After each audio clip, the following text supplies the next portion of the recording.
You know the feeling, right? You're scrolling through an online marketplace. Maybe you're looking for a couch, selling some old stuff, or you spot a great deal on something you've wanted forever. It's supposed to be simple, safe, convenient, but what happens when that convenience is just a mask? Let's get into it, because for some people, it's literally become a digital trade in death.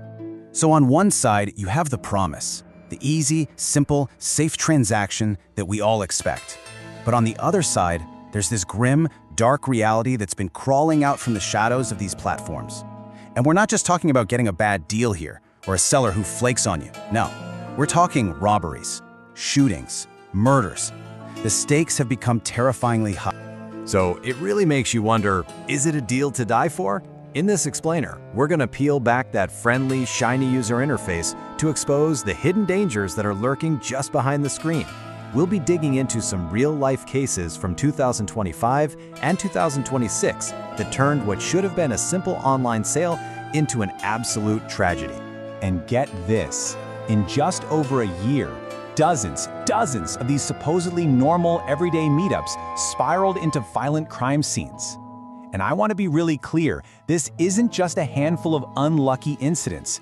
We're talking about a documented, dangerous pattern that's been popping up all across the country. To really wrap our heads around how serious this is, we've got to go beyond the statistics. We need to talk about the real horror stories. And these are not urban legends. They're not some spooky campfire tales. These are the documented, tragic stories of real people. So our first case takes us to Chicago. Picture it, a 22-year-old kid probably so excited to finally be getting a PlayStation 5. He sets up a meeting with the seller, at night in a parking lot. But when he got there was no console. Instead, a gun was pulled. He was robbed of all his cash, and then he was shot. And his words, after it was all over, man, they just cut right through you. I thought I was getting a deal, not dying. That one sentence just captures the absolute shock, the betrayal of a totally normal modern transaction suddenly turning into a life or death assault.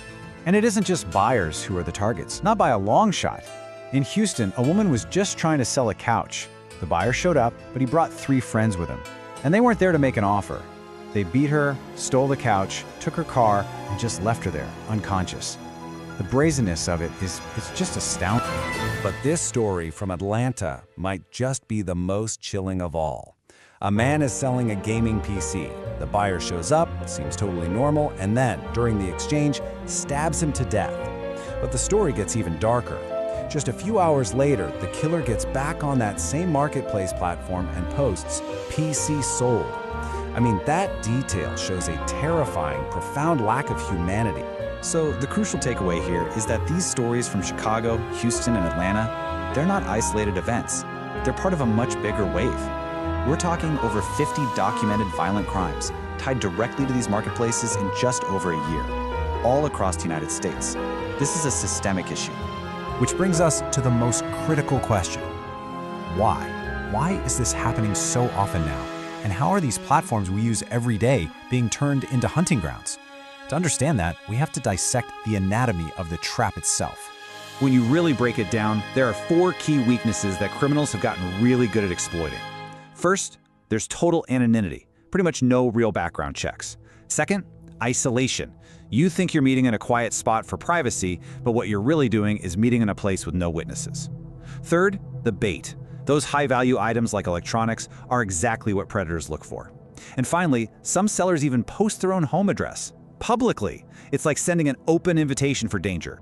And this quote from another survivor just says it all. The buyer seemed normal until he wasn't. That right there perfectly captures how these criminals operate. They use the platform to build a false sense of security, to seem totally normal and trustworthy, right up until the moment they decide to strike. Okay, I know the picture we've painted here is really bleak, but the point isn't just to talk about the danger, it's about turning that awareness into preparedness. So let's get into a practical safety playbook that you can actually use. So law enforcement has put together a really straightforward 4-step safety check. Number 1, only meet in a designated safe zone. 2, never, ever go to a meetup alone. Bring a friend. 3, use cashless payment apps to avoid carrying around a tempting wad of cash. And 4, maybe the most important one of all, trust your gut. If a situation feels wrong, it is. Just walk away. And that first point about a safe zone, That's the real game changer. So what is it? Well, many police stations across the country have set up these designated, well-lit areas, usually right in their own parking lots, that are under camera surveillance. They're called safe exchange zones, and they're there specifically for these kinds of transactions. Because, let's be honest, no criminal wants to commit a crime with police officers just a few feet away.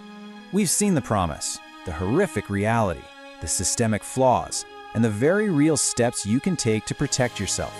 So it all comes down to this one single, powerful question. The next time you're about to score that amazing deal, you have to stop and ask yourself, is it really worth the risk?